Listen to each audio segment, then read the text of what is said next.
Excuse me, what happened to... I'm definitely going to be asleep by the time that you stream, Harley.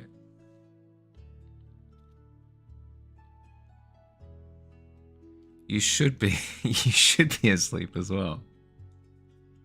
What are you doing?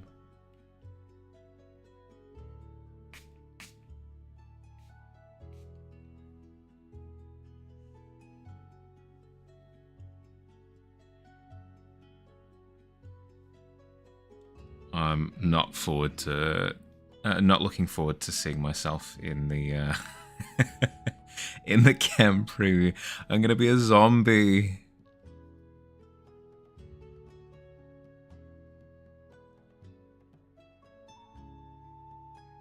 Maybe Dust is asleep. This is just him sleep typing. Yeah, I mean, I've seen worse. Good vinyls happen. Yeah, okay. No, that's fair. That is fair. You did just get them yesterday. I mean, today?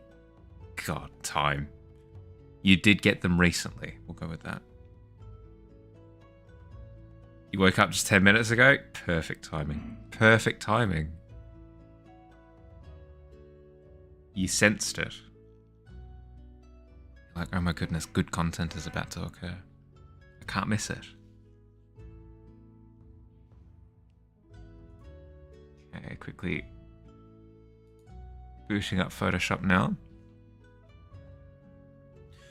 What do we think of my painting? Did you like it?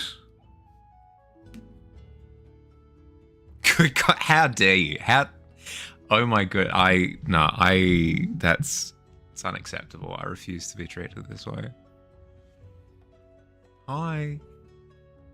Actively getting ready for bed. So won't be saying good. You should sleep. Good content before school. I do what I can.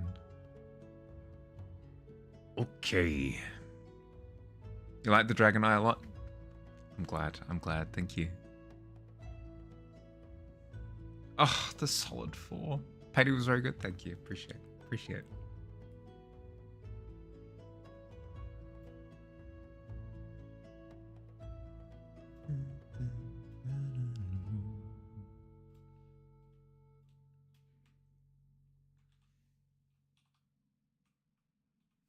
All right. Back to the art fair.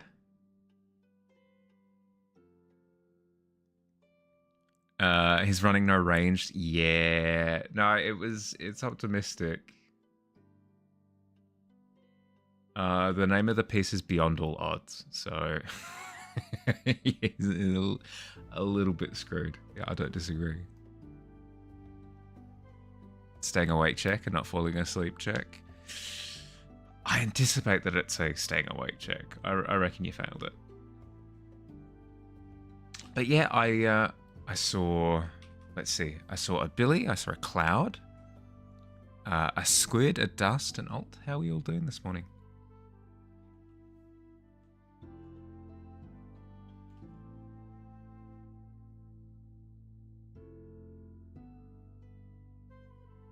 Oh, that's pretty good. It's pretty good. Yep.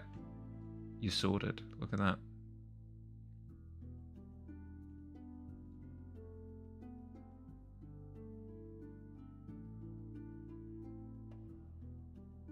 Nah. Disproven immediately, Alt.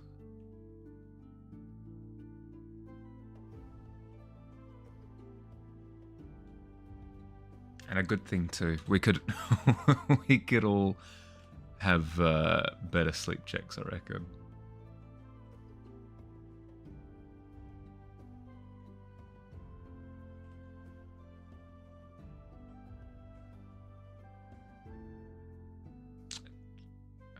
Your time in the sun will come, I'm sure.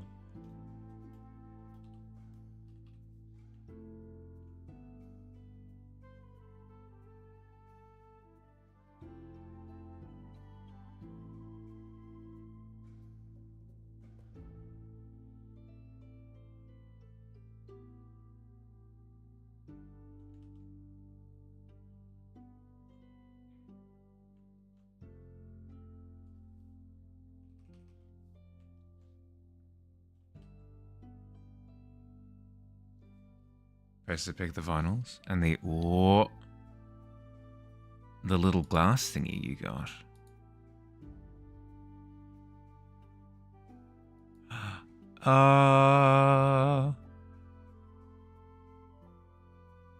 Wait, Chicago, as in the soundtrack for the stage performance Chicago? That's cool. Very cool. And a little glass. Oh my goodness. Look at this little guy. You don't know who he's supposed to be, but you love him? I mean, I can't disagree.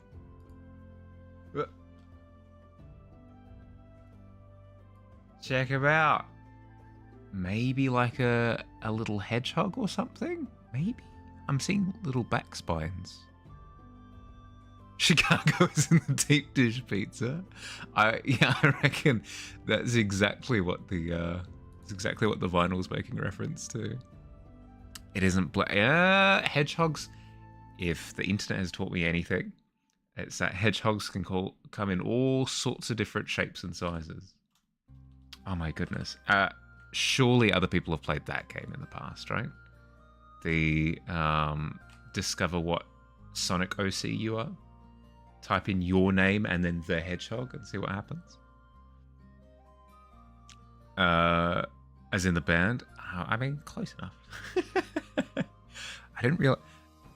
I mean, it's not too surprising that there is a band called Chicago. Hedgehog is the closest you've gotten.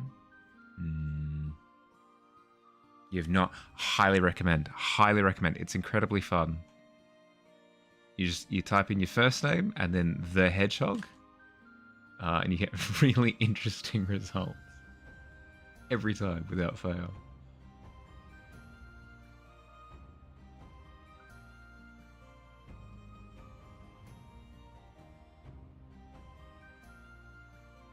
Could be a glass spiky rat. No, I wouldn't discount it.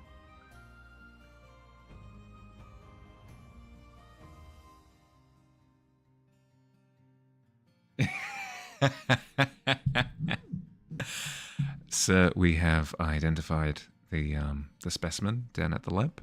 Oh, okay. What was it? What was the thing? It has been identified as a creature. Okay.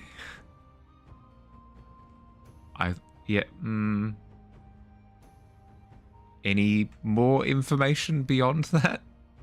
No? Okay. A little guy, a tiny dude. Yeah, exactly. Certain spells do and don't work. This is true. No, this is true. This is true. It hasn't been identified as being a monstrosity or a humanoid. No, this is entirely true. Yep. No, Billy, you do have it down. I hadn't even considered that. You're entirely correct.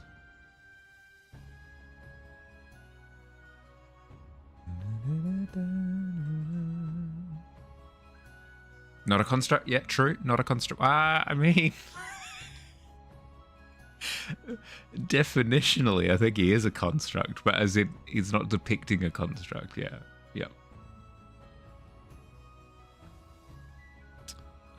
They can be healed. True.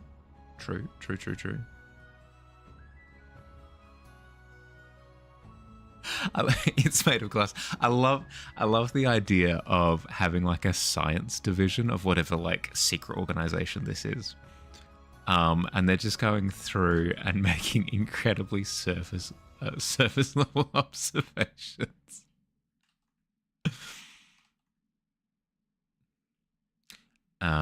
We have deduced that the creature does have blood.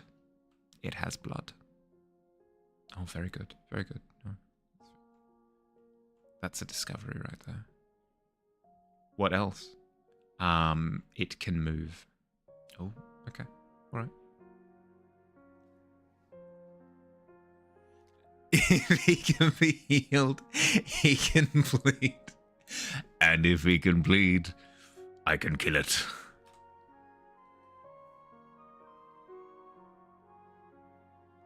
Making lab report. Well, I mean, yeah, exactly.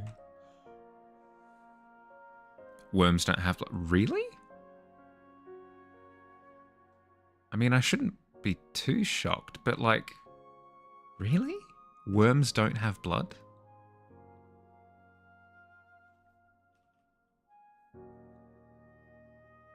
What are they filled with? Goo?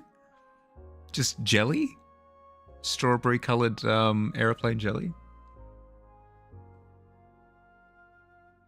At the end of the Bond Light campaign, on the way to find Gaul on Neomuna, how we go down the huge hole in the Braytech research facility. That's the pit. Fourth layer of the pit. I can see it. I can see it, yeah. It also lines up that that the final boss of that campaign was the Goblin King. No, it does add up. Have I ever seen a worm bleed? I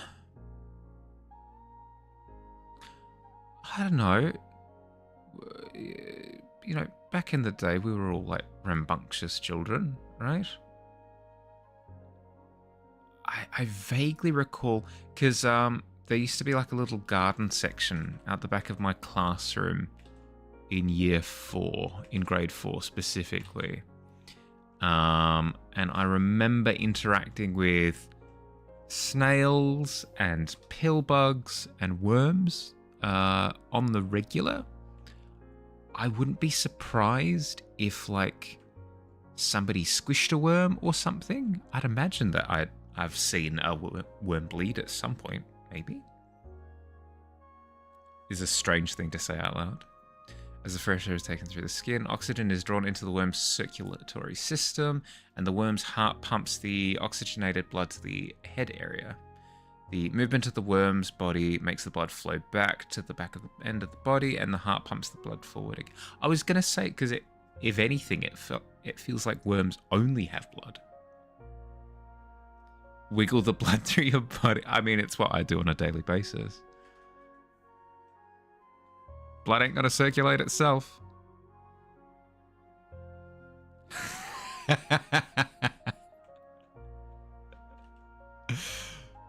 The time for debate is not now. Yeah. No, I can attest to that.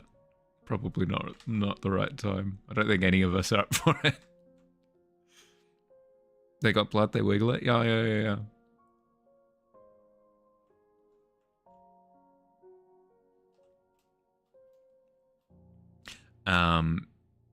Did you know that the band The Wiggles was actually inspired by worms?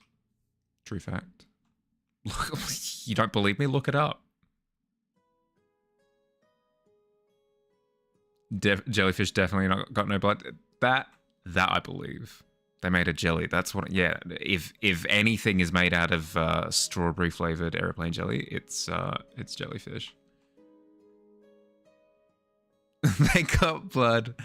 They wiggle it. Dust 2025. Yeah, you can quote him on that.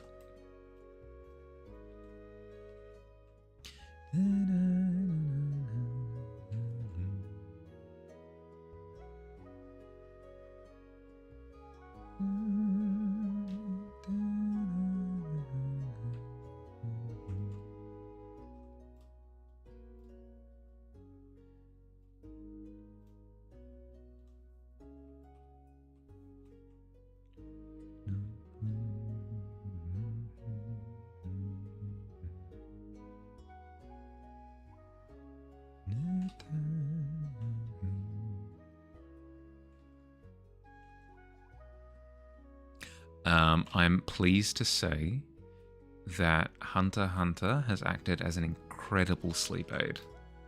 I'm not inferring that it is. I'm not implying that it's boring, but it's done a good job of getting me prepared for sleep without like waking me up. There have been a few things that I've tried in the past where it's like, oh, this will help me sleep, and then I've been more awake because of them. Looking at you, Slay the Spire.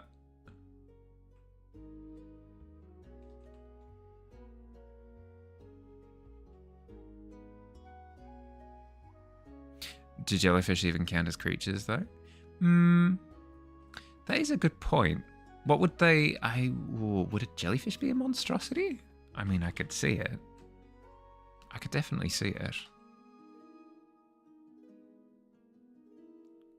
Young close cousins, but the Wiggles are actually named after cockroaches. Oh my goodness, yes.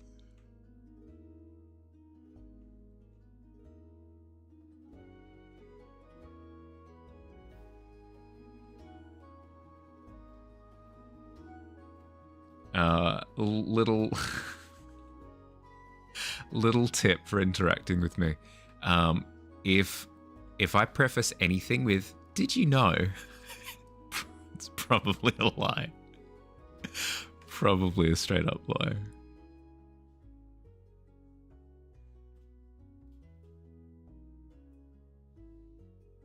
Name themselves after their first song. It's called something like "Cockroaches Do the Wiggle." Oh my goodness, yes.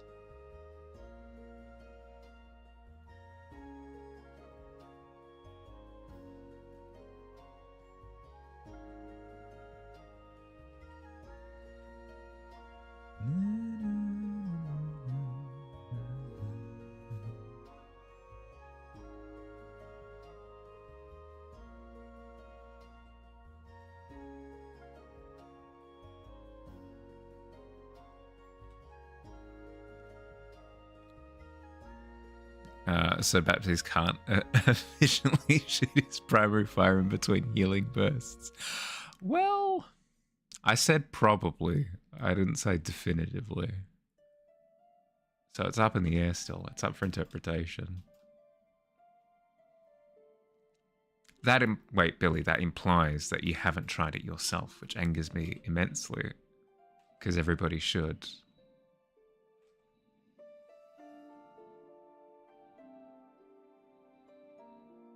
Time for you to go to uni. Have a good rest of the stream. Thanks, bud. Enjoy your time. Good luck. Have fun. I'll catch you later.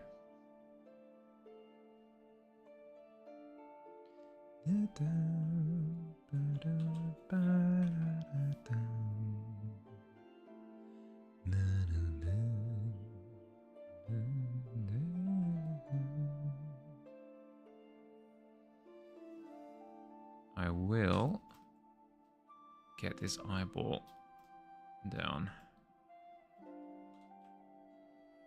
Something, something, hell or high water.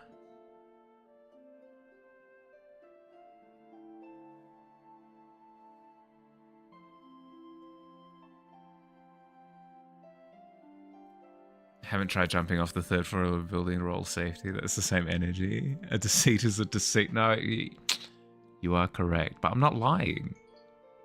I'm probably not lying. I've never lied.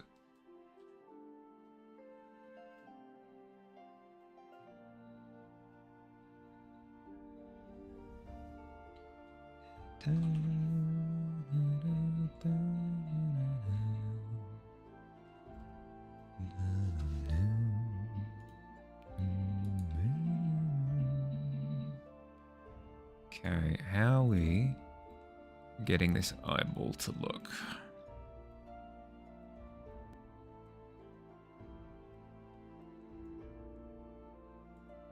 I don't lie, and I lie is really hard. No, normally one always tells truth and one always lies. This is...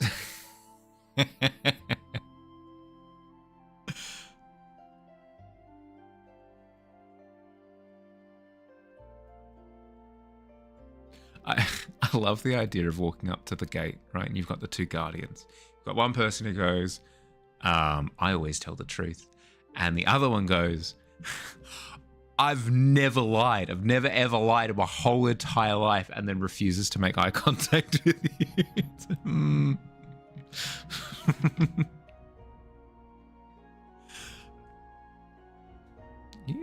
You lying? You lying, good sir?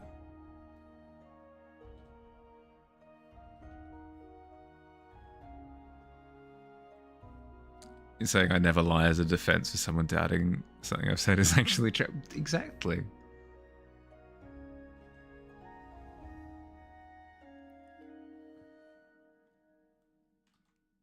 not only is it a true statement, it's also incredibly fun to say.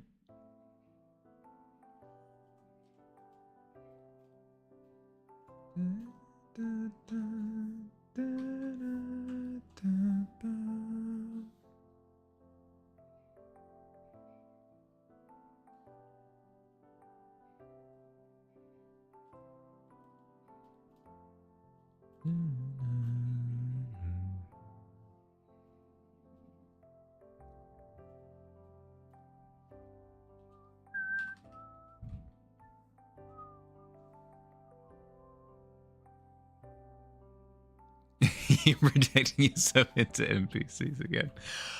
I mean, it is a good idea. It's a good concept. I should apply it. Speaking of which, I do need to finish writing that D&D adventure in the next. I'm not too stressed for time actually, because the group that I'm running it with, I'm probably not gonna jump immediately into it, as tragic as that is to say. I think I'll need to run like an introductory like little one shot for them, just to introduce them to the way that D&D works first. So I'm not too pressed for time. If anything, I need to write that little one shot, which is a good problem to have. Like, oh no, I've got all these things I need to write.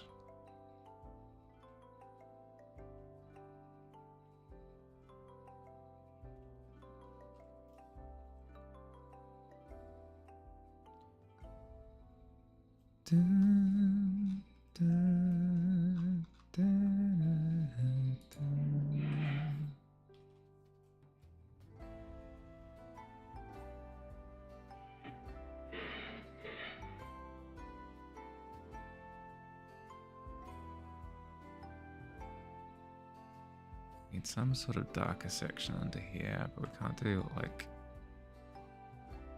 awkward nostril business.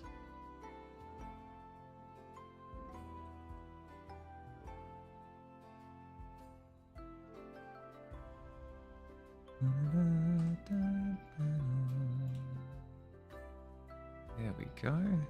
That's working somewhat.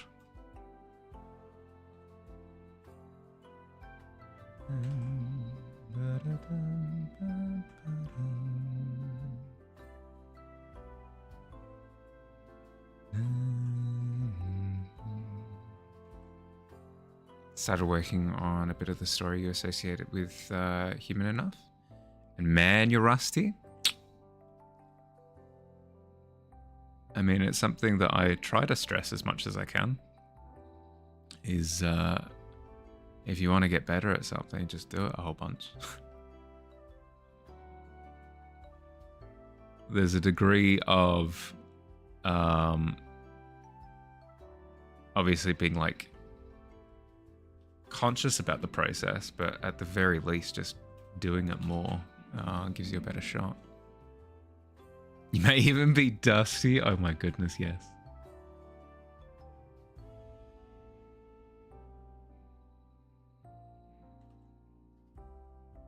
When it comes to creative writing, I'm a bit of a dusty old telescope, you could say. I mean, I guess I could say that.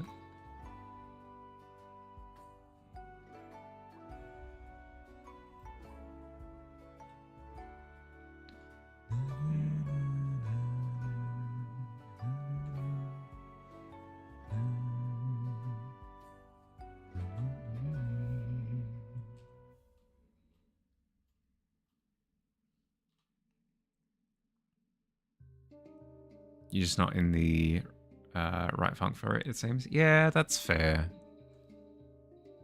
I mean, plus don't underestimate just how like volatile it can be, in the sense that getting back into it, you'll feel the rust immediately, right? Because you're comparing yourself to when you were, actively writing. But it won't be long before you're in tip-top condition again.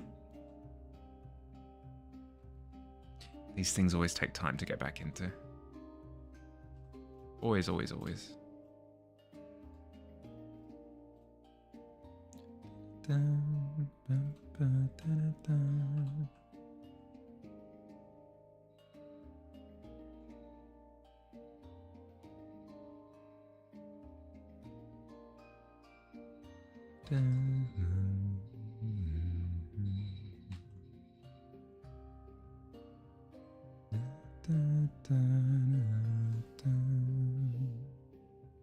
Ads in 1 minute.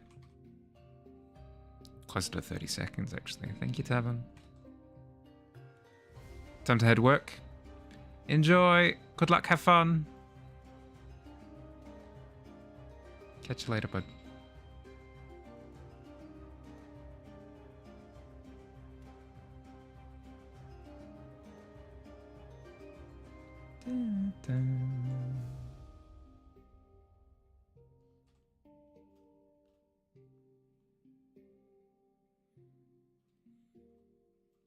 Oh, my anatomy is struggling.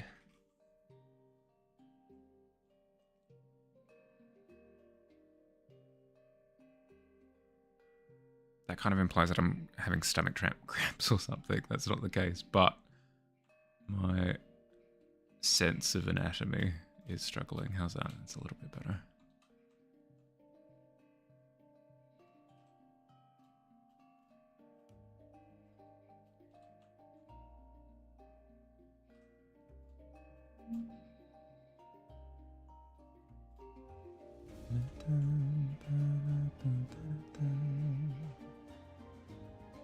That section there should be darker.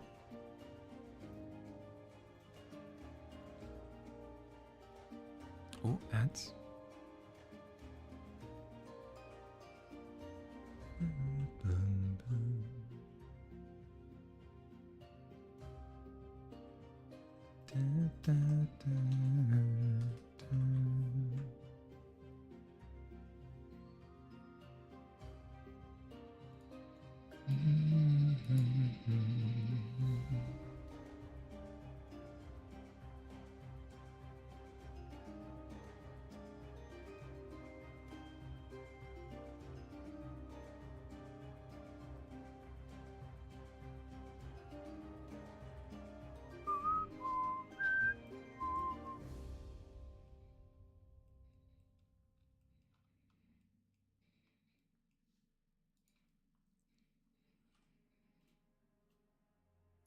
Super quick summary of the story. It's about a demon who adopts a little human girl and has to kind of figure out how to be a good dad.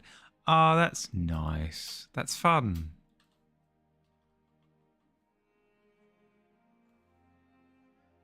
I like that. That's fun.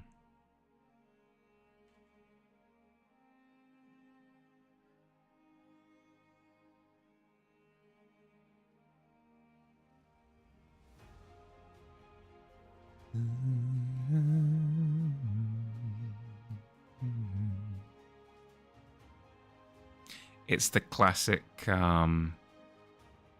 that classic idea of exploring what humanity actually is. Like, I really like the, it's simple but effective. The,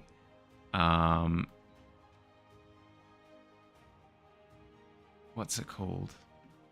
When something is placed as an antithesis to something else.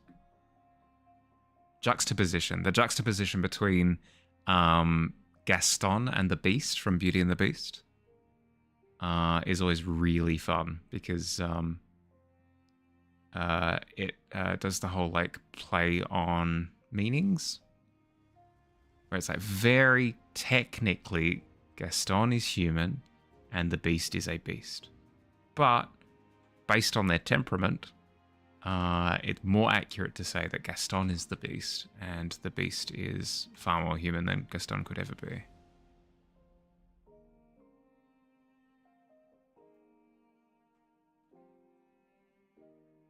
Stay for the ads to support the stream.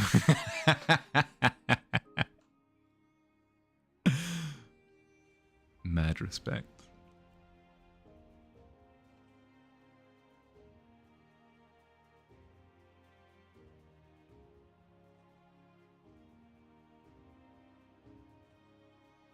I'm excited. I'm excited. Tonight is game night again because my game nights are Sunday night and Tuesday night, and we're playing a game called V Rising. I think I've mentioned it, and it's really fun. It's really, really, really fun. Really enjoy toying with the ideas of something being pure good and pure evil might not be so pure. Yeah. No, a flawed protagonist is always far more compelling to me than the counter.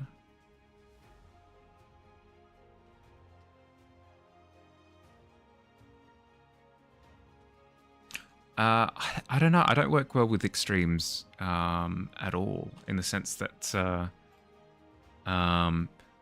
don't like perfect protagonists, but I equally dislike irredeemable protagonists. If a character is just a scumbag and they like the whole idea is that they're terrible and then they'll have a redemption arc, I don't know. If I don't see the humanity or like, you know, the personhood in them before the attempt at the redemption arc, it's like the redemption arc feels unearned.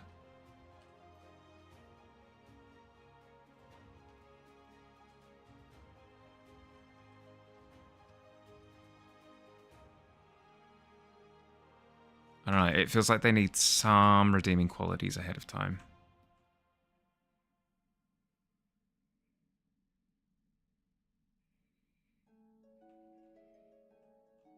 I could be pushed, though. I reckon I could be pushed into enjoying a story like that, with the whole moral of the story being nobody's beyond redemption. Like,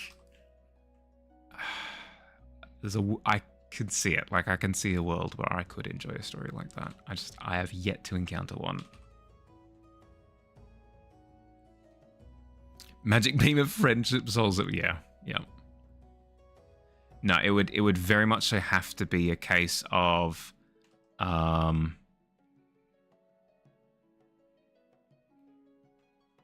like seeing the progress of them being pushed in that new direction, or sort of like extreme circumstances kind of having them reassess things.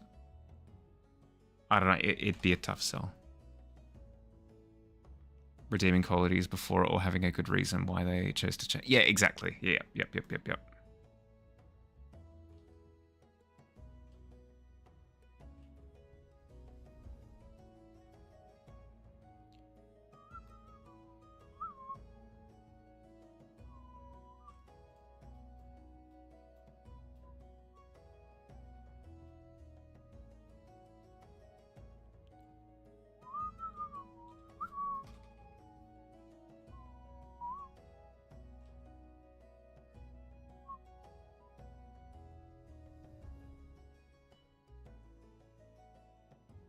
Really enjoy when the switch is an actual switch. Yeah. Yep.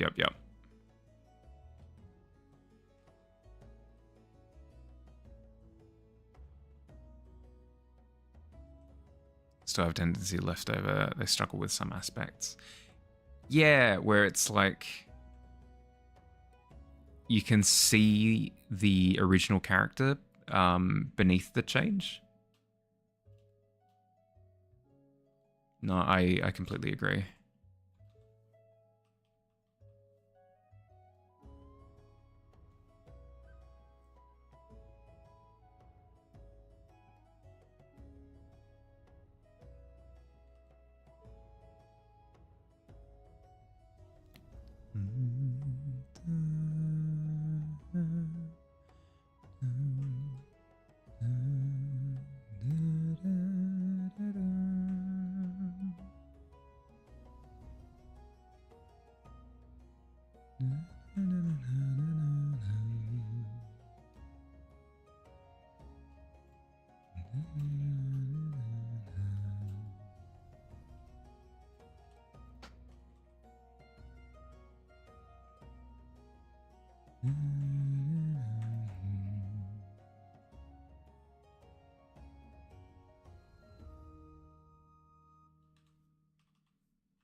how are we doing this?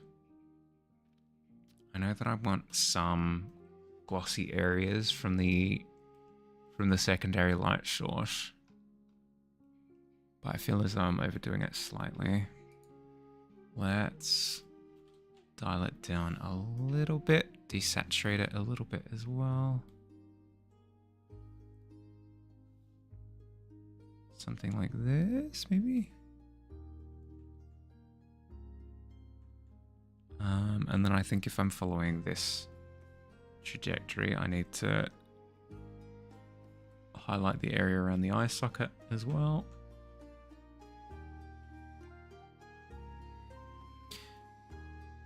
Friend of yours loves really heroic characters, while you enjoy ones who barely pass at being villains. So we always end up with fun.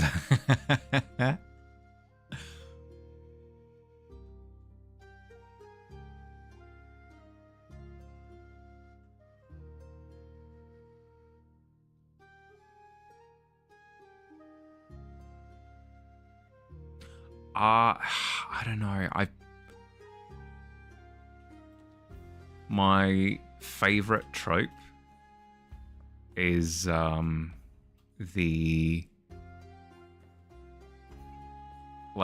heroic coward, where they're a character filled with cowardice, but like push comes to shove, they step up in the moment, like beyond it all. I like, if I'm gonna receive a heroic character, I need something like that, where they're like pushing beyond what they're usually capable of in order to perform heroics. I think if a character is just inherently capable of heroics, it makes them a little bit boring.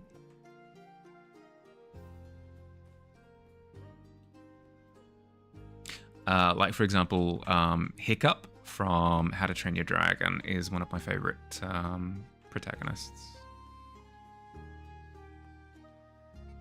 For exactly that reason. I just find it a little bit more engaging, you know?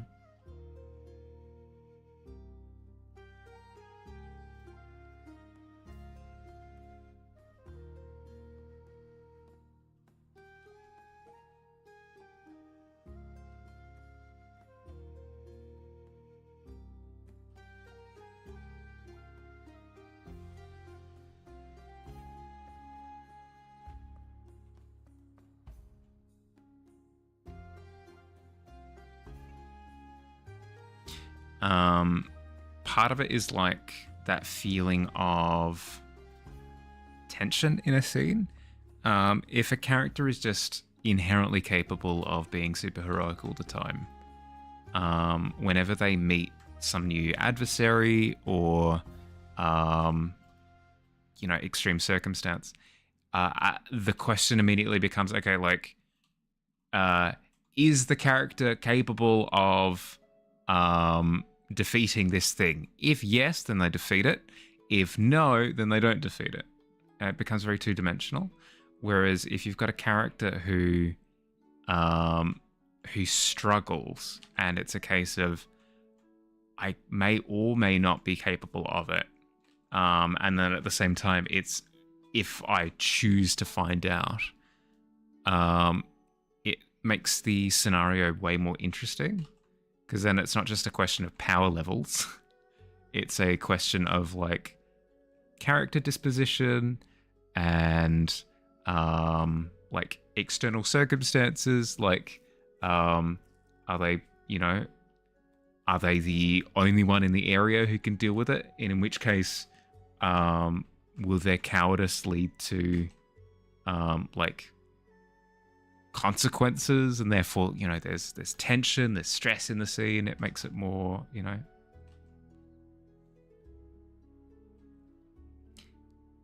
it is more exciting that way.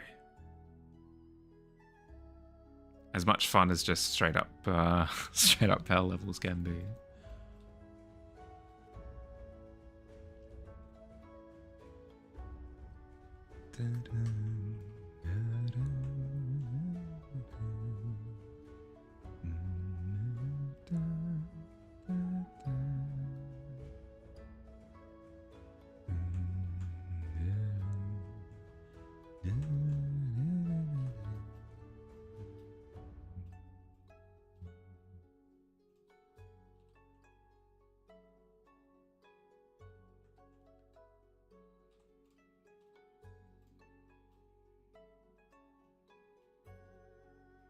Okay.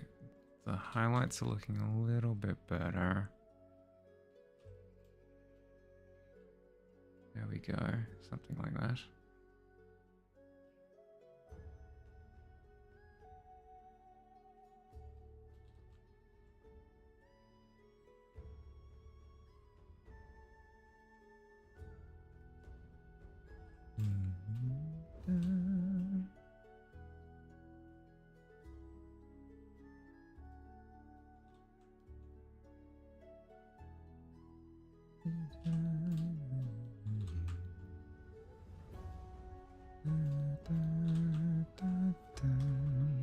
And then we need similar highlights across the back of the ear as well.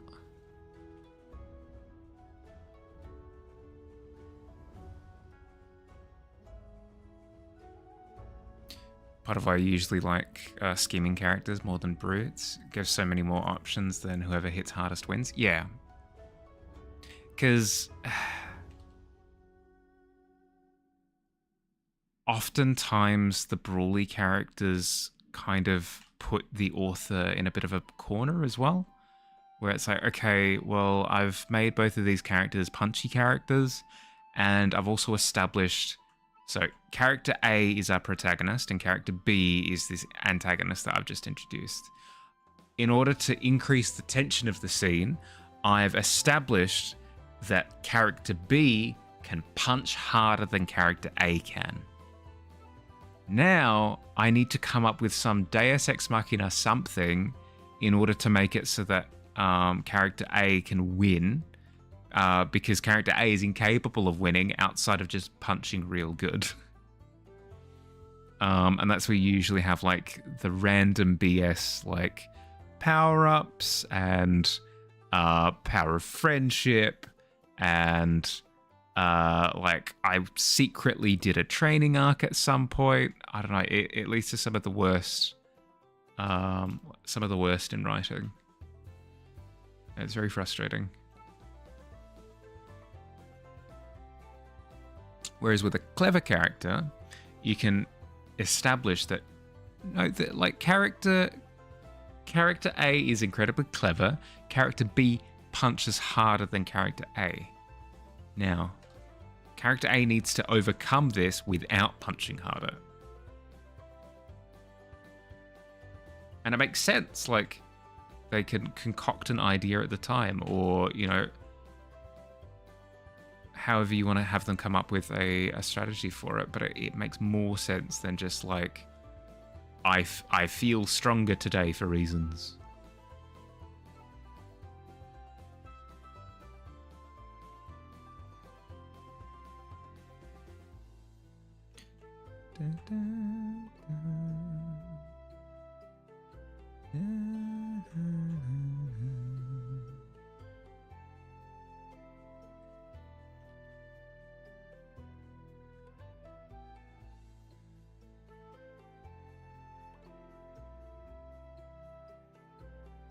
With my fist, so now I punch it. Yeah, exactly. Yep.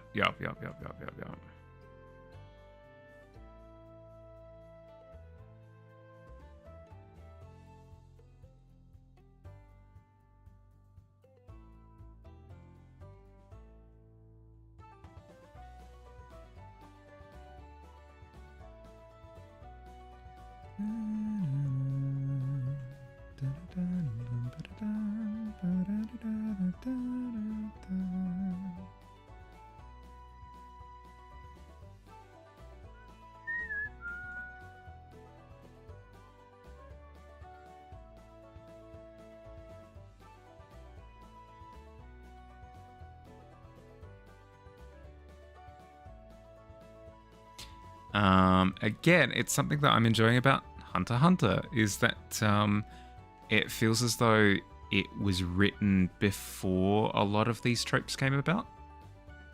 At least was started to being... The author clearly started writing it before a lot of these like shonen manga and anime tropes had been established. So it feels as though it avoids a lot of these pitfalls, where characters aren't just inherently becoming stronger because as you say, like the stars aligned with their fist. There are moments of you can see the character struggling and then having to think up a solution to an upcoming problem.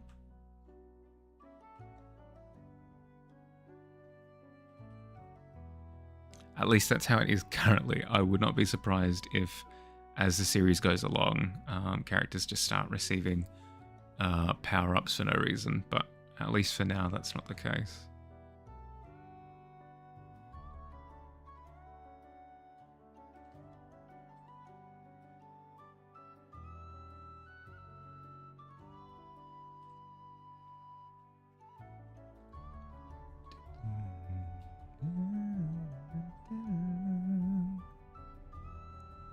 Literally under the covers of your bed, so you should probably sleep. Night, bud. Sleep well.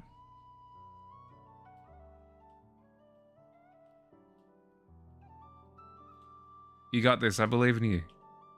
Sleep. Sleep. Sleep.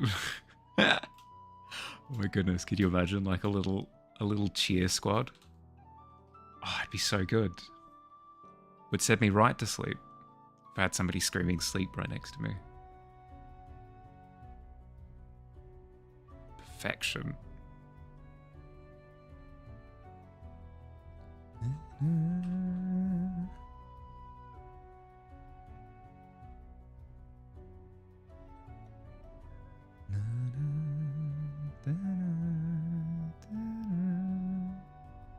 Just keep stream running and I can keep chatting. Oh my goodness. I mean, I've got, let's see, I've got another 3 hours of chanting in me, it looks like.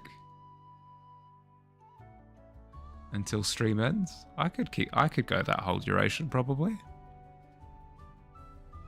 Be a little bit confusing to anybody joining stream, but that's fine.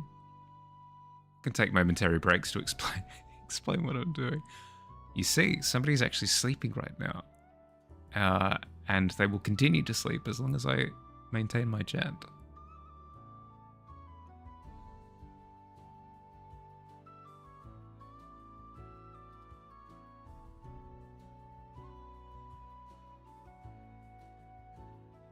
It is a responsibility that I've adopted. Yeah, no, that's what I'm saying. As soon as I explain it to new viewers, I think they'll understand immediately. Like, ah, yes, Bahali is chanting for the sleeping person. I understand.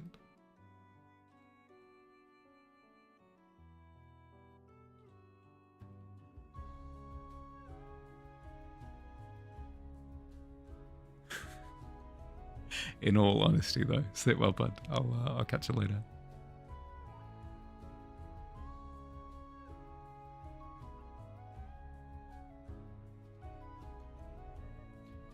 Not in all honesty, with all sincerity. There we go. That's better.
to lower the eye? I think I do.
I think I need to more clearly define the secondary light source over on the left.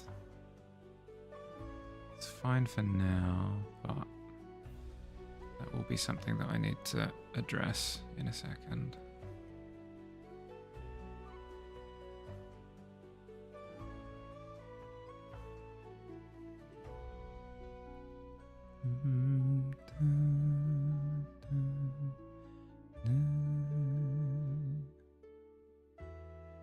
But yes, I'm excited for tonight because I get to play more V Rising. I've been really enjoying it. It is a game about vampires, which is always fun. The whole idea being that you're taking on bigger and badder bosses consistently. But it's also a survival game. I haven't been one to enjoy survival style games in the past, but because it has a distinct sense of progression, and it feels as though you're surviving for a reason to like go and do this thing, I find it way more compelling.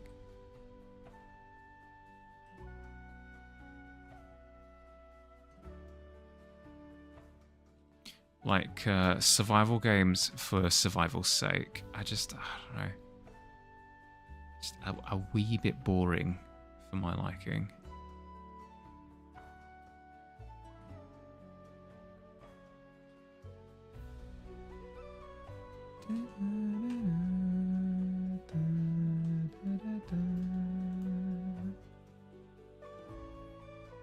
So I don't know. It gives me a sense of purpose in the game, which is nice.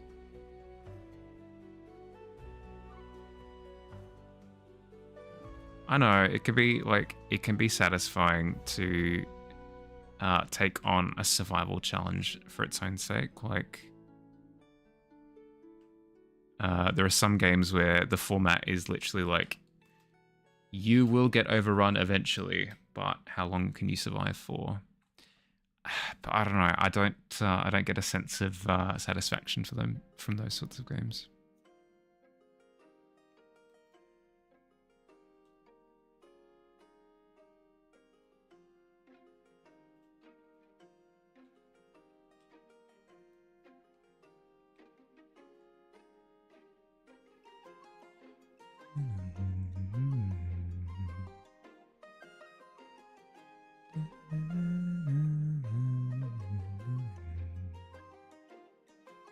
Okay, I've got light flooding around the side of the face, the side of the head.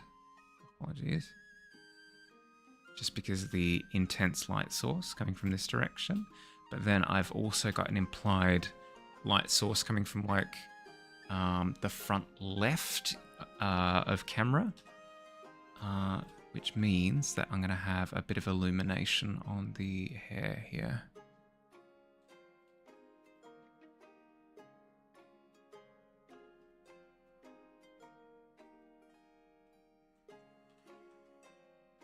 Hum.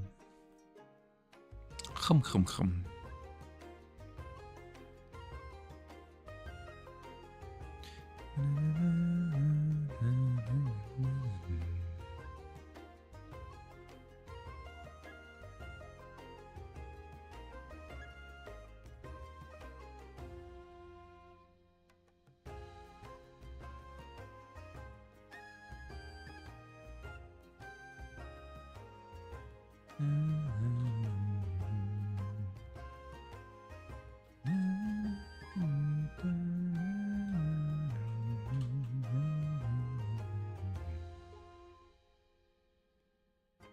And we're back.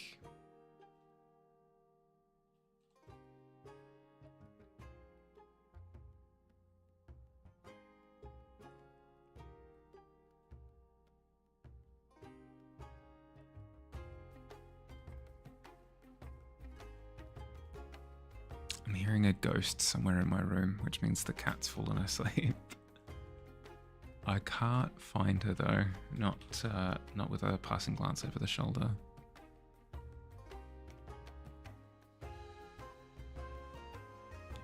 Probably on the floor somewhere behind my bed.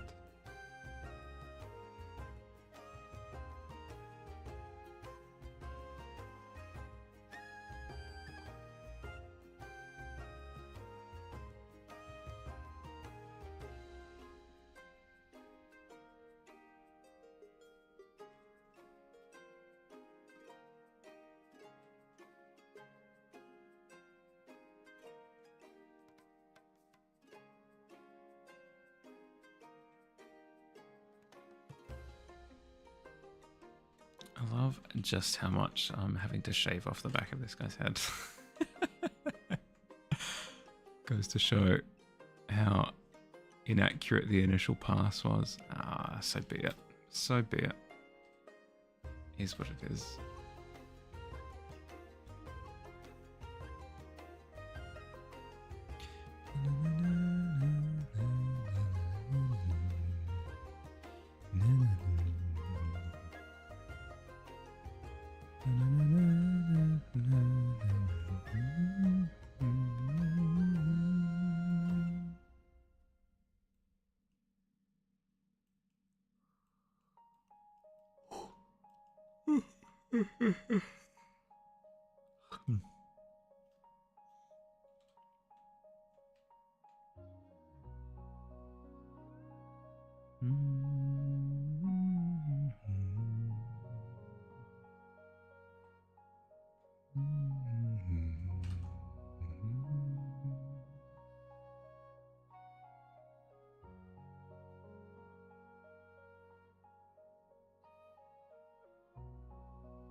What brush do I have? Yes, okay, I have the right one.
With an upward angle like this, the nose's length should be a little bit shorter, I'd imagine.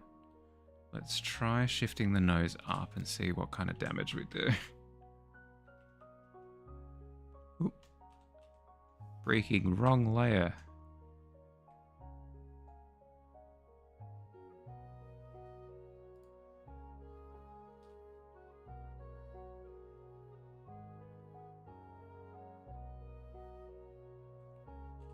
And damage.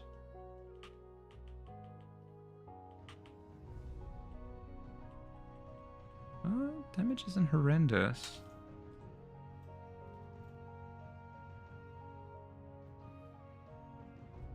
I think that is a little bit too far though. Let's bring it up by about that much. That looks better. It does.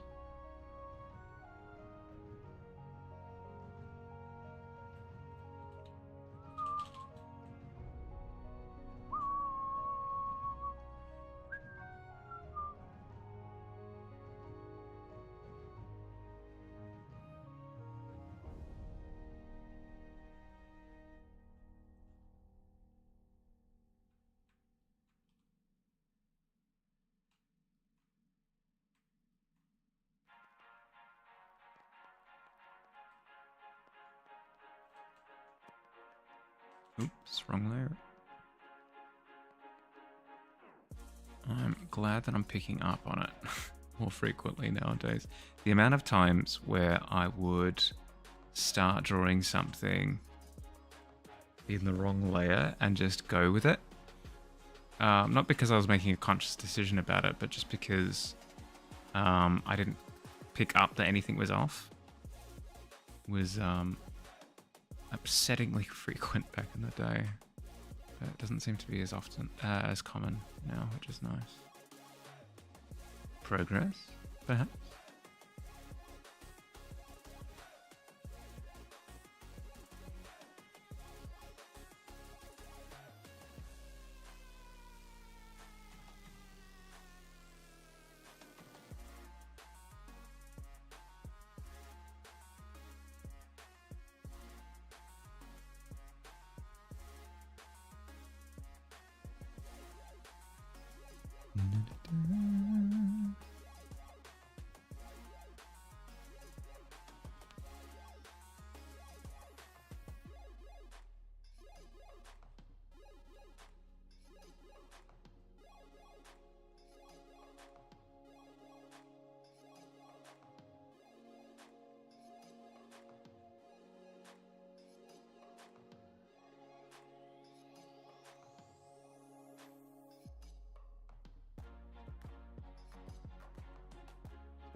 having a look at my references for a second.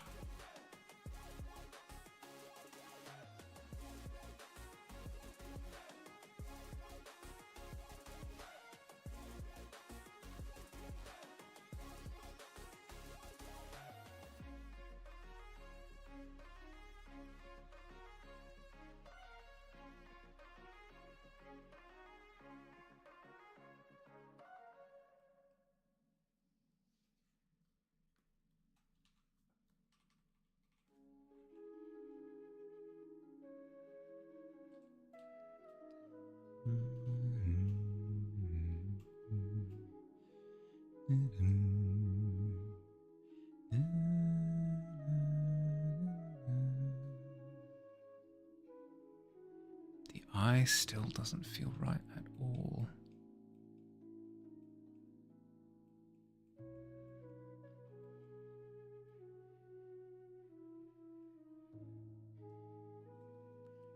Faces like this.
Let's try rotating just a little bit.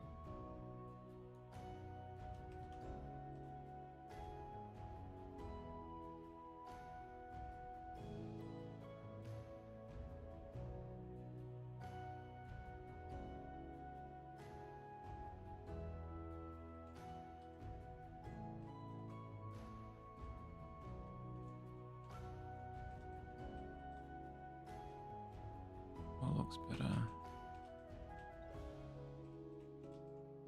Pre-rotation, I think. Unless...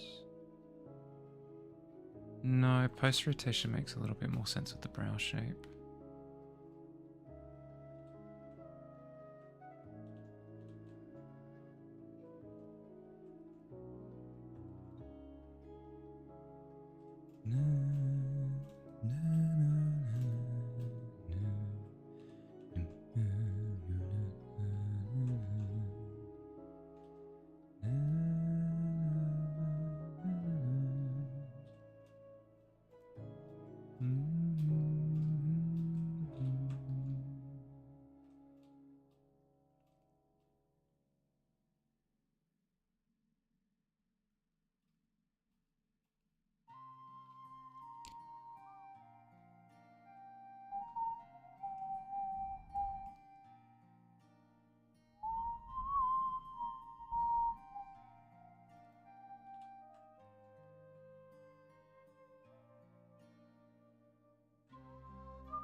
It feels like the face is structurally, like, falling apart a bit. I mean, it doesn't ruin it in the sense that this is supposed to be a person who's slightly lizard-like anyway, right? But if it's not my intention, then I'm not happy with that.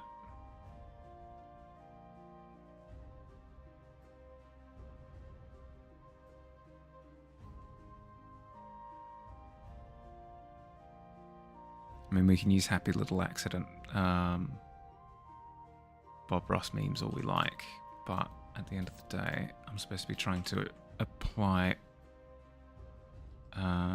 conscious design decisions.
Okay, so the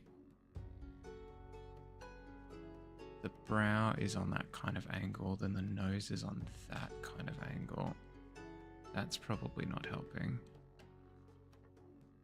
I probably do want to pick up the brow just because the rest of the head feels like it should be on an angle akin to that. If I grab the brow and lift it, what happens?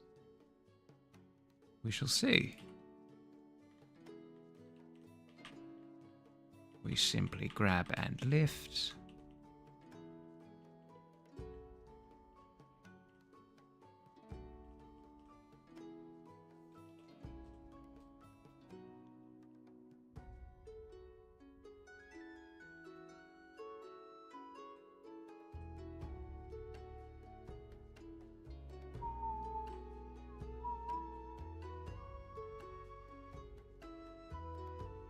Shave away there.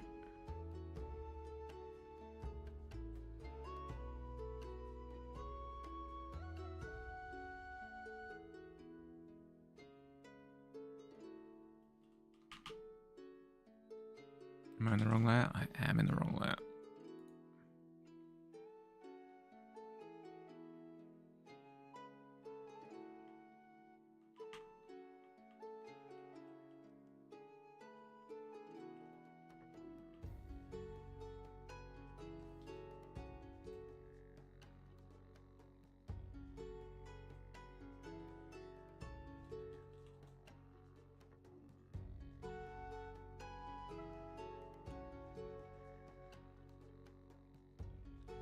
The eyebrow on this side for a second.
face shape looks a little bit closer to that.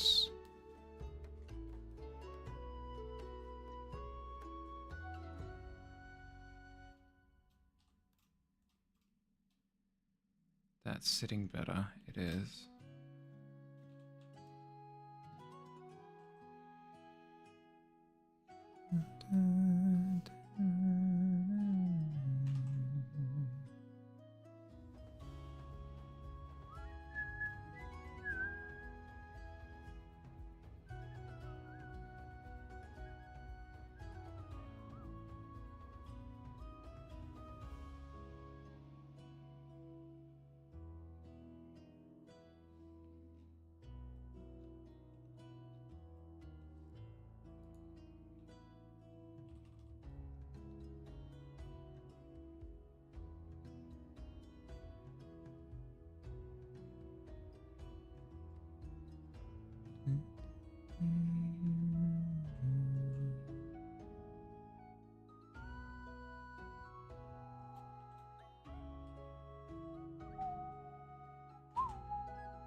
see if I can find myself a bit of side lighting.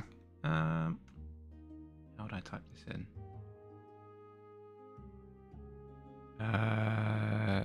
Face, portrait, edge light.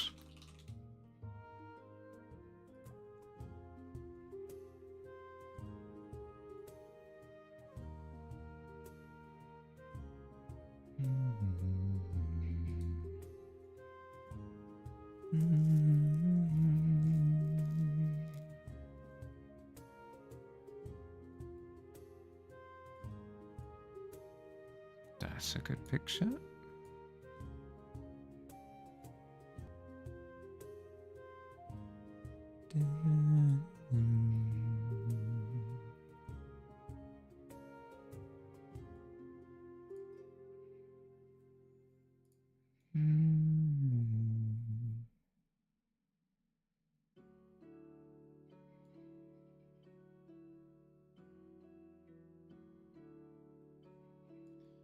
That's a good picture.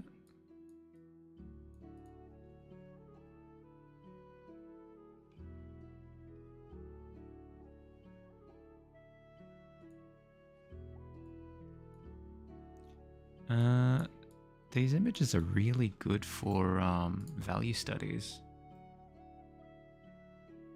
I should go and do, I should do something along the lines of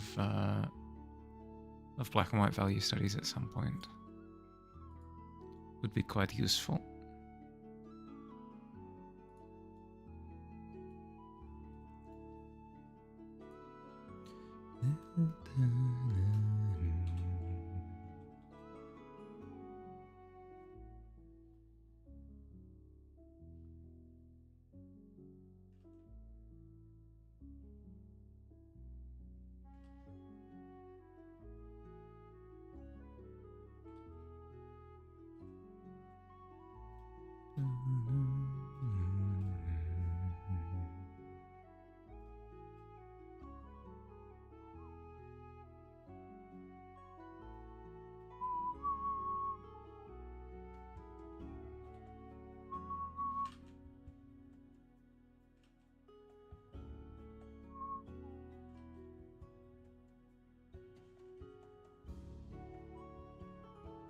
Thank you, Tavern. Sorting out all the ad stuff for me. Appreciate.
Now, because such a strong source of light over to the right, quite a bit of the front bit of the hair here is going to be borderline transparent with the amount of light passing through.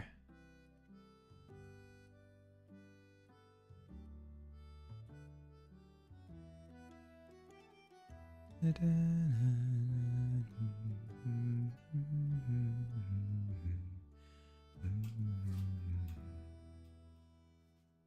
we'll come back to it. We'll come back to the head and hair and that sort of thing in a second. There are other parts that I should work on first, just so that I'm not tunnel visioning too much.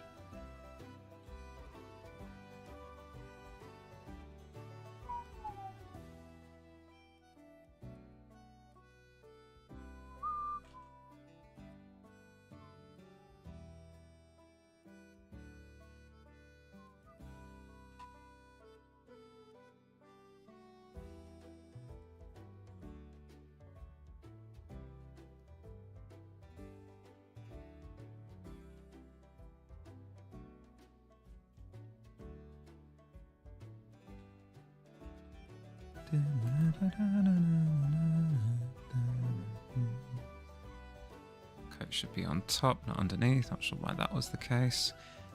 Tail render.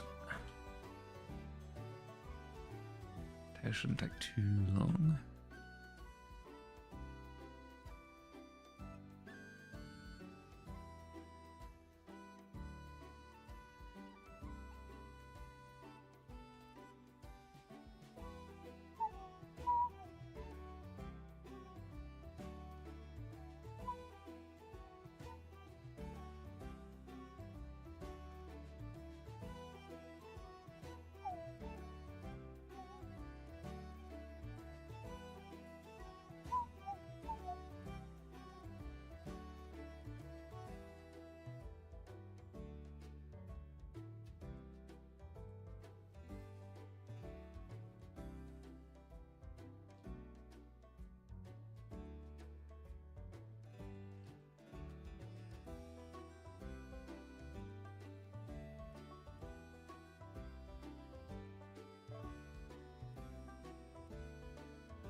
Establish again a bit of an edge light.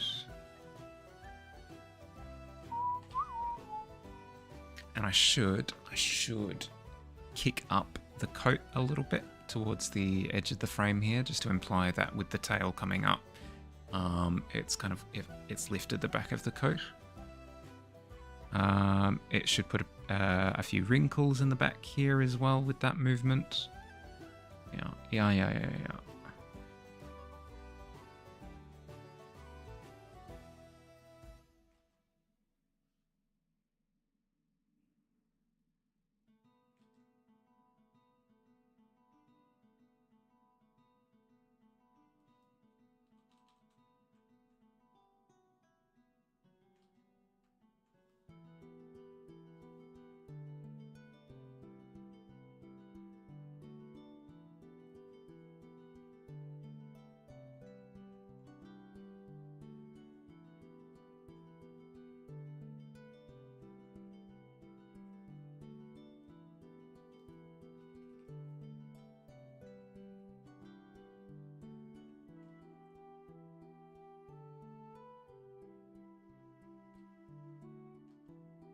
The lighting should also be a bit further spread, heading up.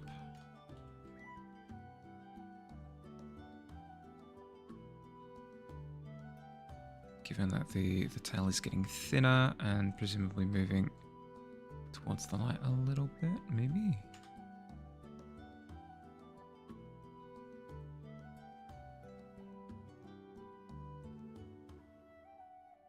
Would also have getting darker towards the base.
It's not seeming right. Let's see if flipping the treatment helps at all. Make it darker towards the top and kind of imply that the thinner part of the tail is moving further away from the light source.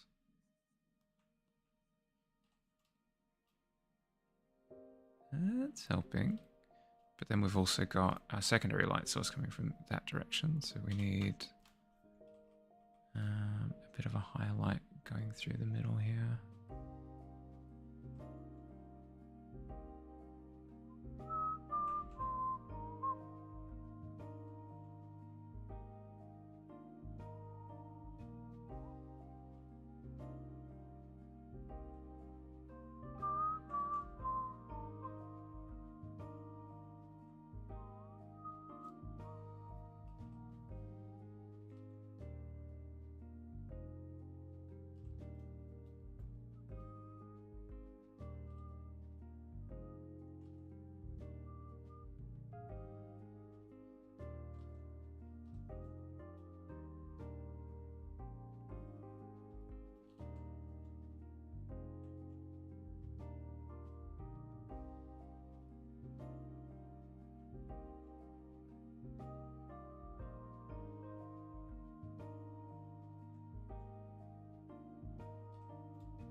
Okay, that's looking decent.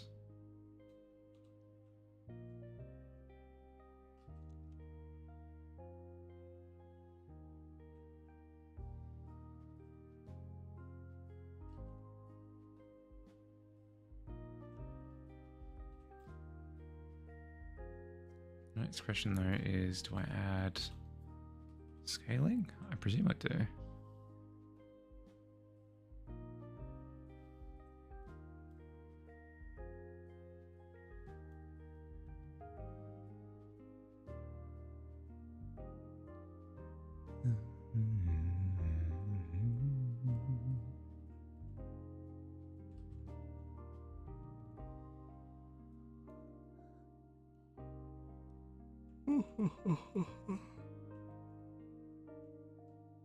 We'll see how long I go. Not too promising that I go the full 4 hours if I'm falling asleep at this point. To be honest, I'm just happy that I started stream on time for once. I'm content with taking that win and calling it a half stream or something. Maybe not half, we'll see. We'll see how far I go. Heck, I could lose track of time and do the full 4 hours, we'll see.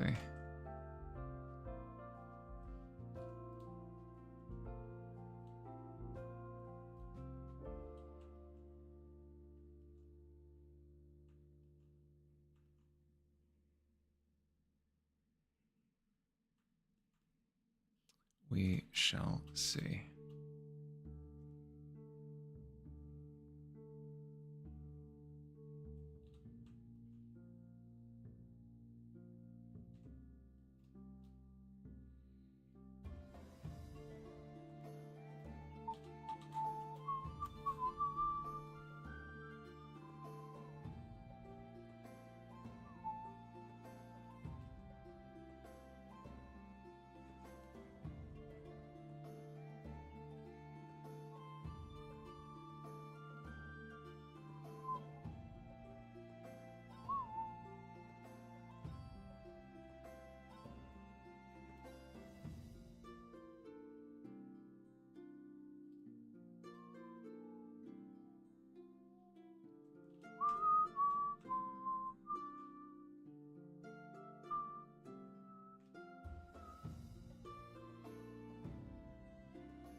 That's fine. Leave the tail for now. It's in a substantially better spot than it was previously. Then what was I going to do here? I was going to lift up this part of the coat here just a little bit.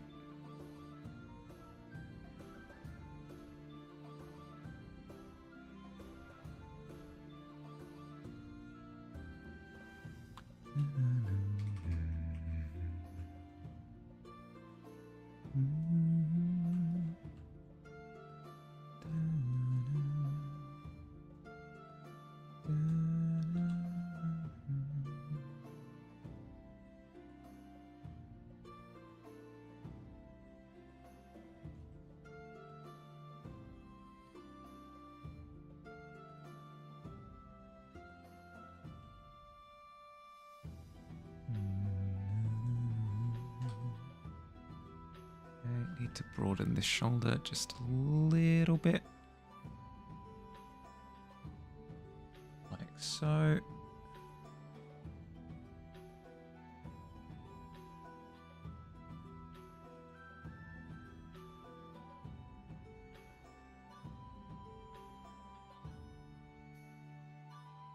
Flaps on this arm a little bit as well.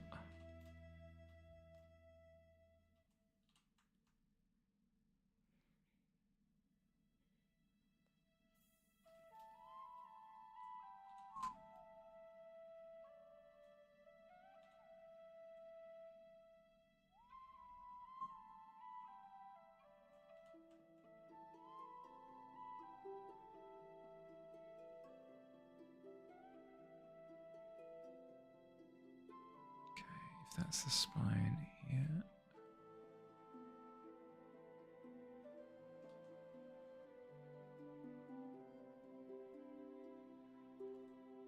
Then we need the seam across the back.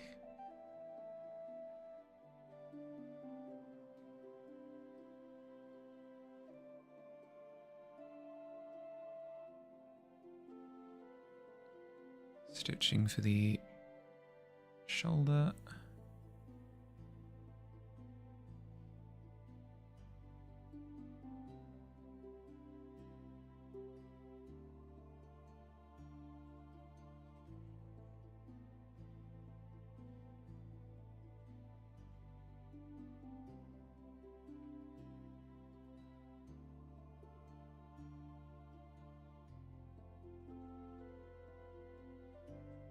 Creases behind, then more importantly we need a couple of creases in the broad of the back because of like the arm movements.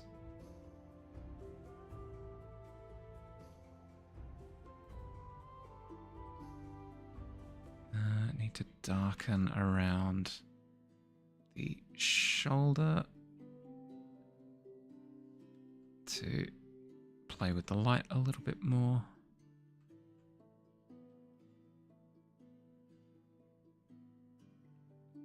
The arms, what are the arms doing?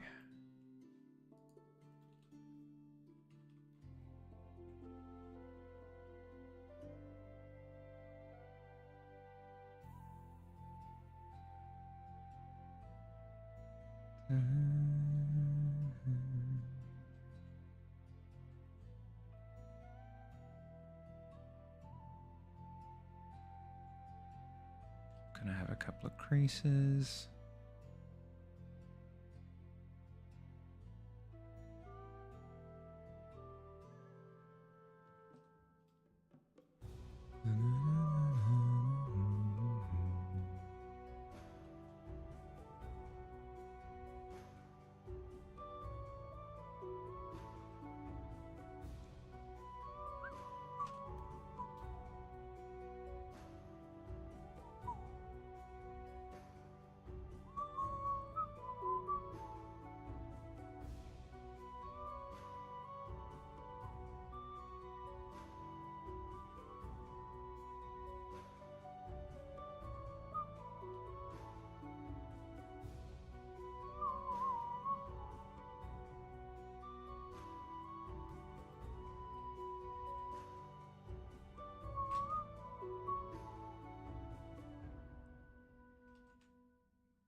Looking so much better.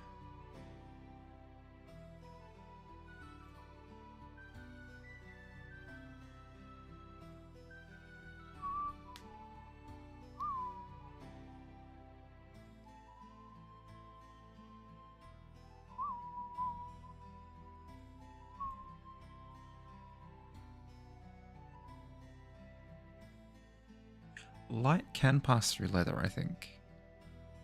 I believe. Light through leather. Oh, I'm getting some really strange search results. I'm seeing light fittings that are made of leather, which is not quite what I was looking for.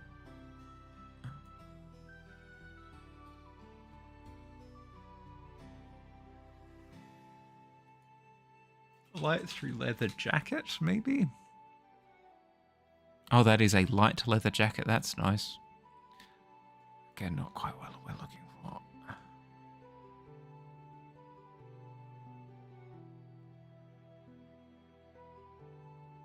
I don't have any leather to be able to just, like, test it. Right? I don't think I do.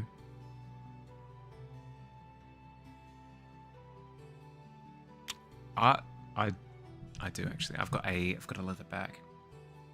I have a pleather like satchel bag. I could use that against my light here and see what it does. BRB.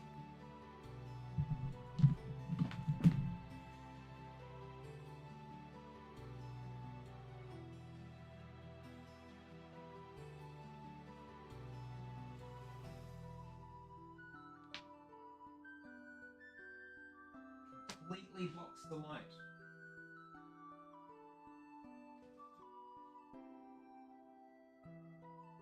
Completely blocks the light. Okay. Okay. Good to know.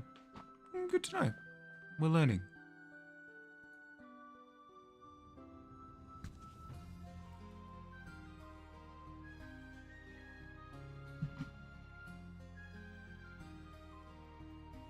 Okay. It means we can't do fun things with light piercing material, but hey, that's fine. I will instead take fun edge light stuff.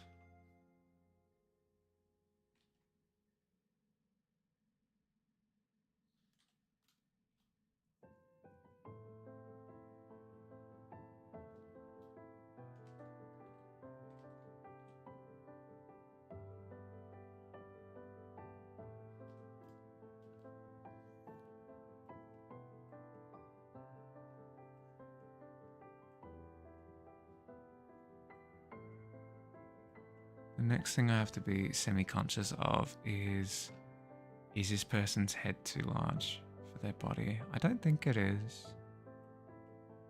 Maybe?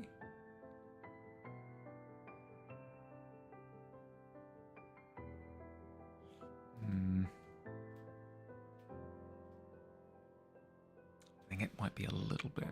Let's see if I can...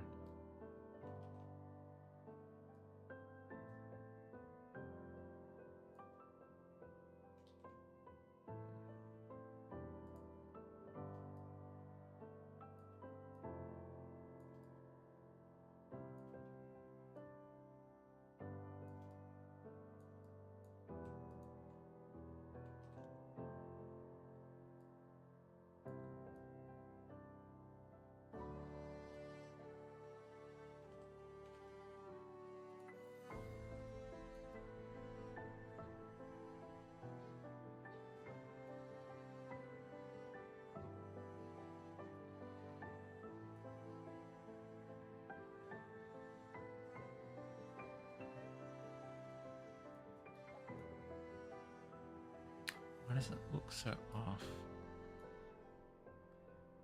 Because I've established the spine there. Spine is there, leading into the back of the neck there, with the head turning.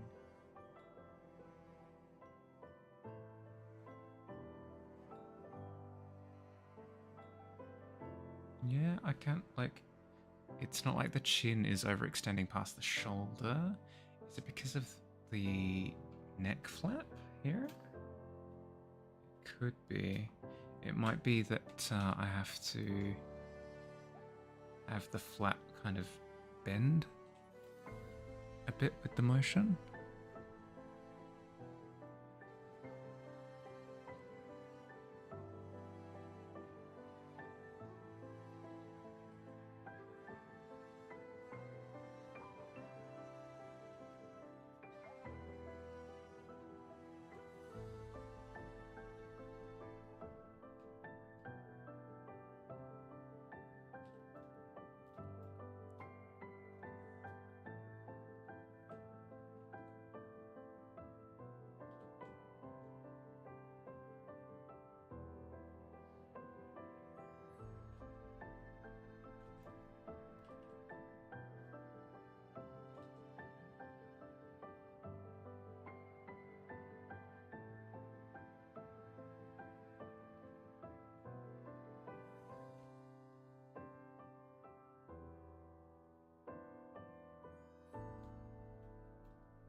Yeah, something like that.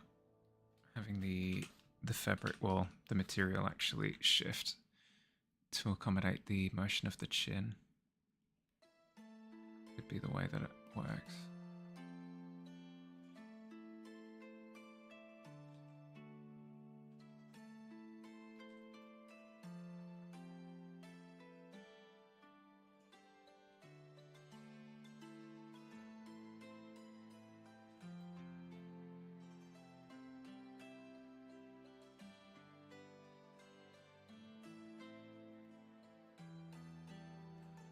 Now, let's start bringing some of these purples into the character as well.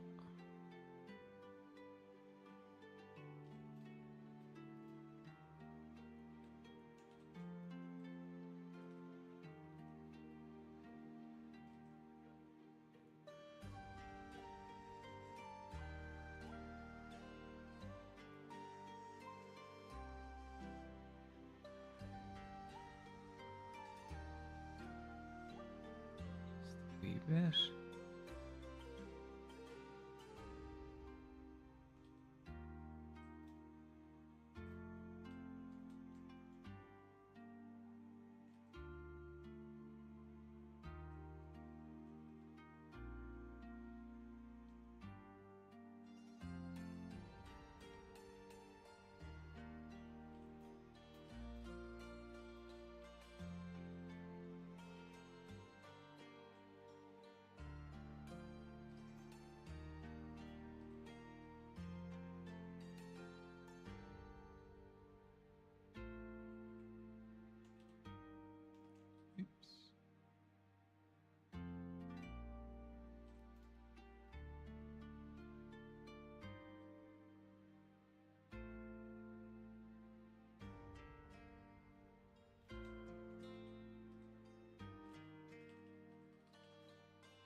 general idea of how the character's going to look now.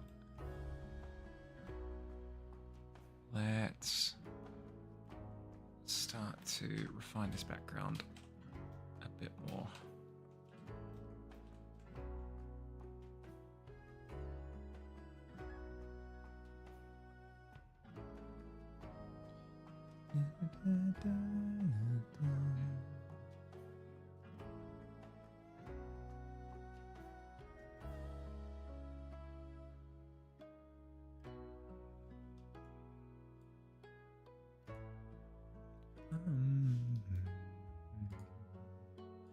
No, thank you.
What do I want? So if this is like a water surface here.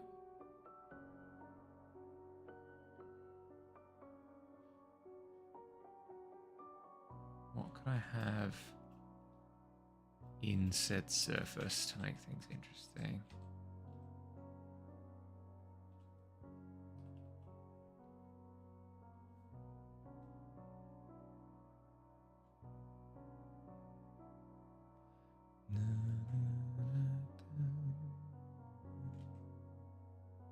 So I think I'm definitely having like reflections of whatever light sources I have up here in the surface. Outside of that, is there anything else that I can add to make it interesting? Potentially. Okay, the question is, how's it working? How's it working? It's a water surface, then it means that this area is all going to be dark as well.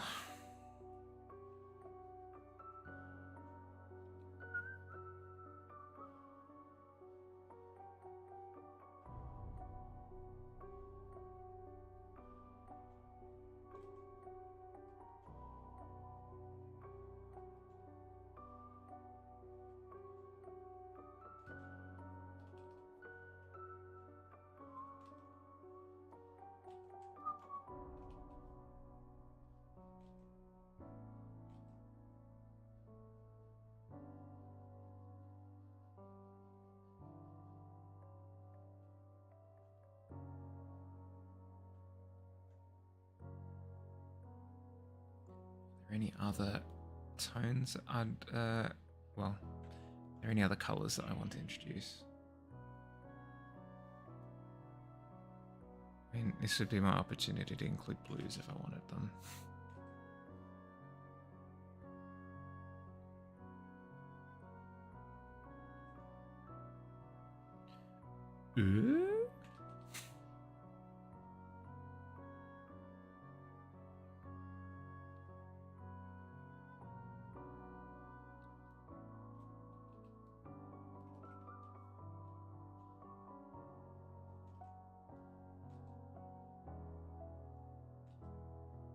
I don't think so. I don't think I want to introduce other colours.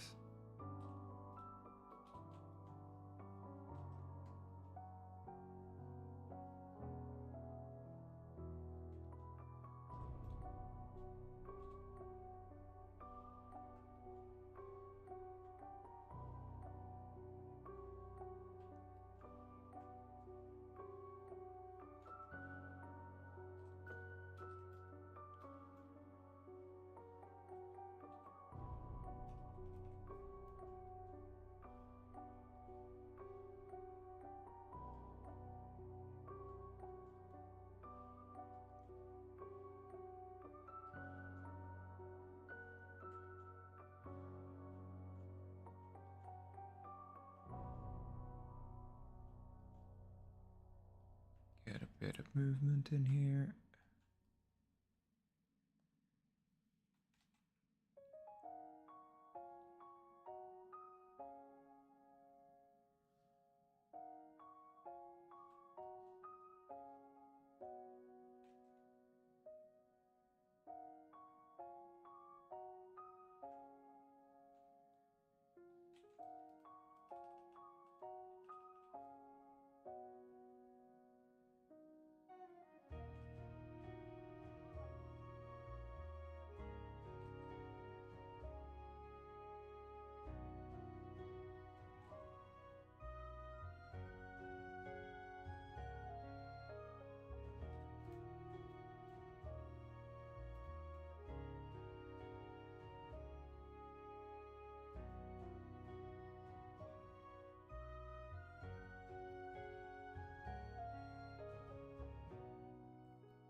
Another thing that I've just picked up on is the size of the forehead shouldn't be so large given the angle.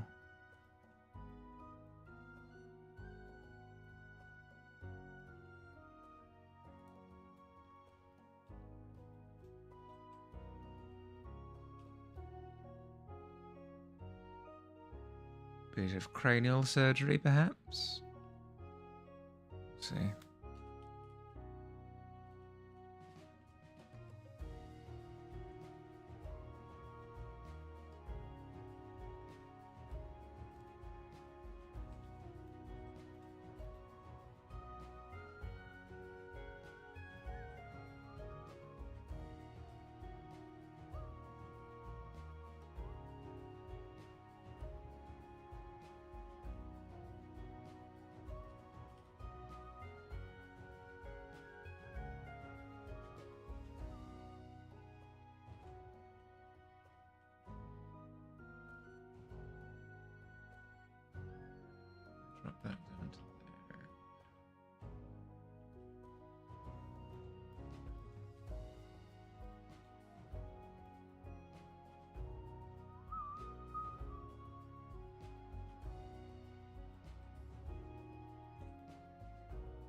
I feel like a lot of these problems could have been avoided if I'd just taken a proper reference photo to begin with. Oh well, the deed is done.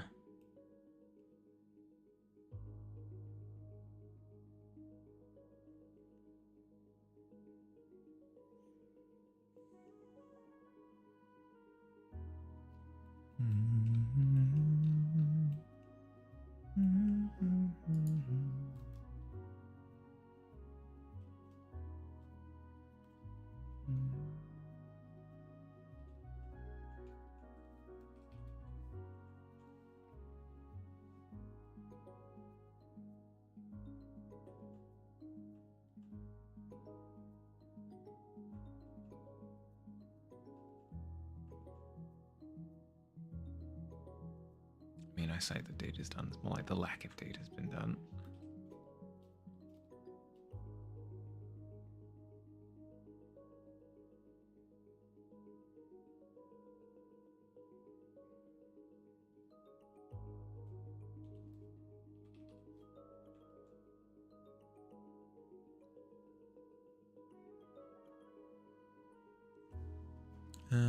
How long have we been going for?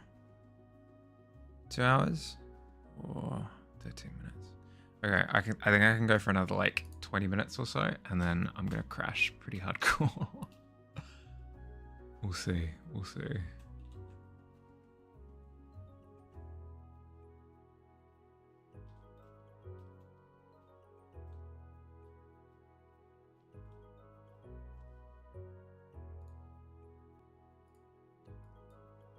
Low angle looking over the shoulder.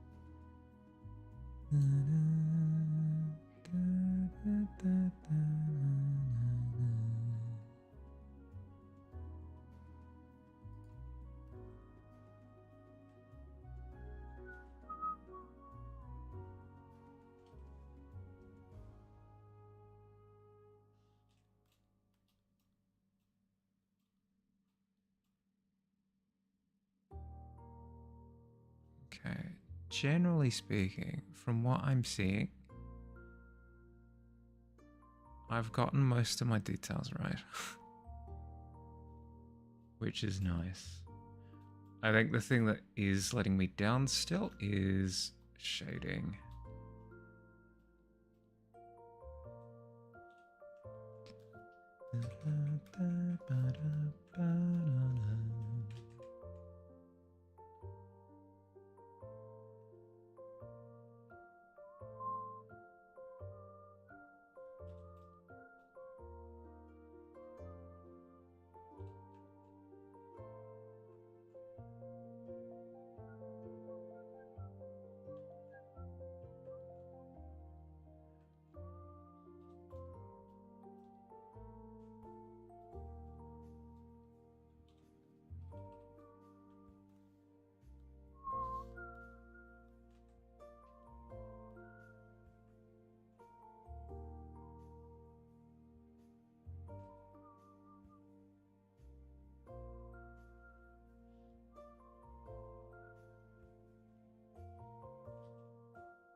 again. That's looking a little bit better.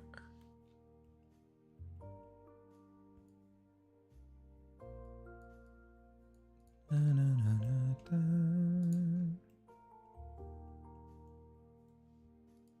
Na, na,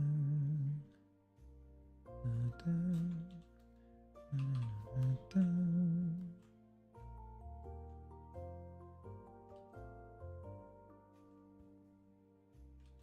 Maybe if some of the highlight work on this side of the face are done in purple,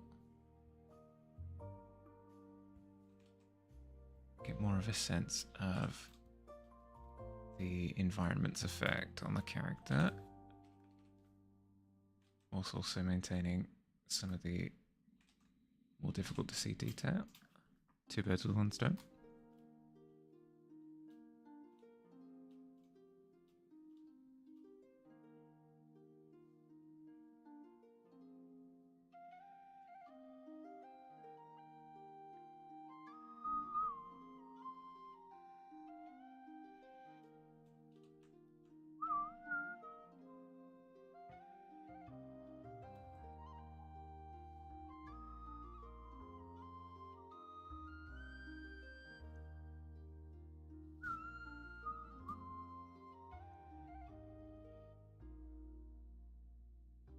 Behind the ear.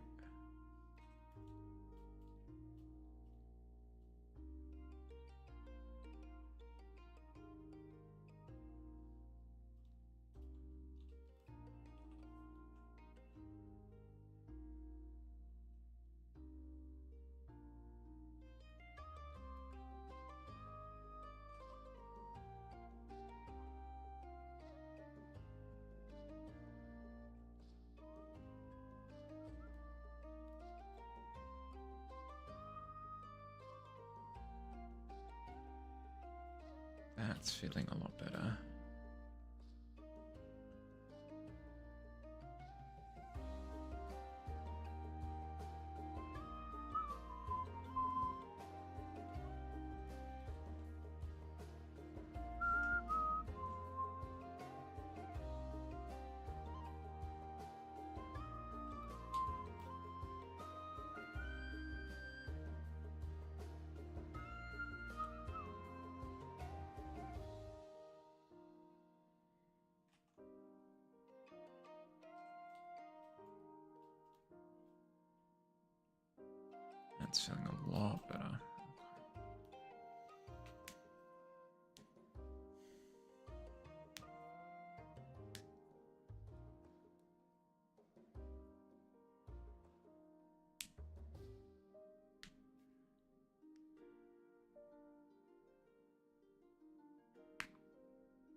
What's the time? Yeah, okay. I'll start wrapping up now. I think what I really, really, really need is a good reference photo for this. I'll see if I can replicate the angle using my attractive mug. And I'll see what's going on, because there are just some things to do with it that just don't look right, and I can't quite put my finger on it. Hi from the tubes. Where's the joineth button? I'm not sure how the join button works actually for YouTube.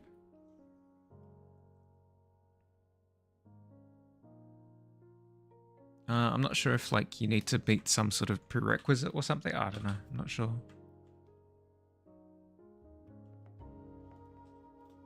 How you going, Stewie?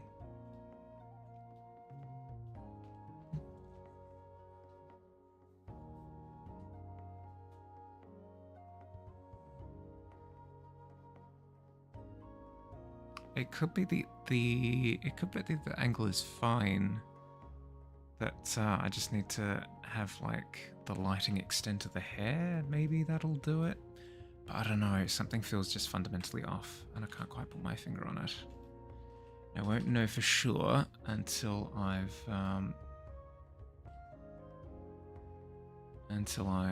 take that reference photo.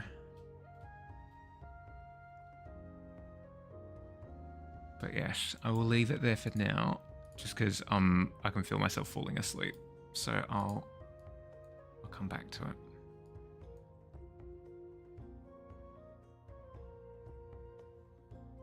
Okay. Sorry that you've just joined and I'm about to close up shop for today, Stewie. But I'll catch up with you another time. Yeah, let's leave it there. As I said, I'll take the reference photo and then we'll go from there. Cool. Thanks for hanging out. I appreciate it. Have an excellent rest of your day or night, depending on where you are, and I'll catch you around when hopefully I'm a little less tired. Have a good one. Bye.